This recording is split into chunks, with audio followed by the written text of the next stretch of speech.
বেশ স্বাগত। আয়োজন তৈরি করছি আলু আর কচু দিয়ে কই মাছের ঝোল।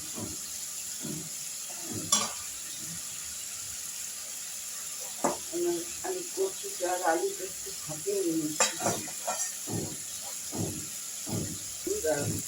অল্প নুন দিয়েছি, আর পরে নুন দেব।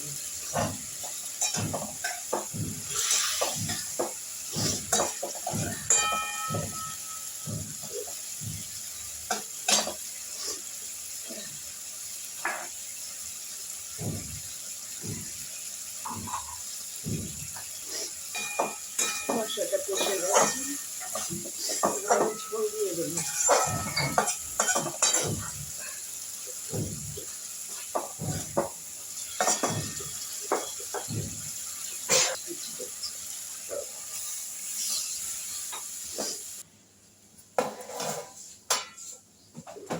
মাছটা আমি নুন হলুদ আর লঙ্কা দিয়ে ভেজে রেখেছি, এবার আমি ঝোলে দিয়ে দেবো।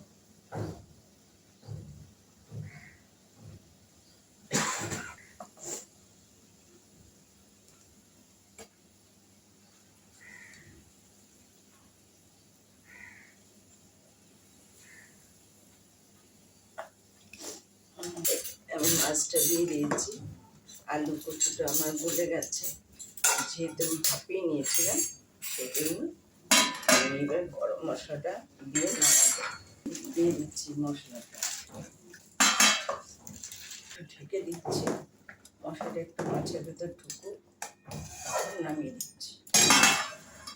হয়ে গেছে, এবার আমি নামিয়ে দেবো।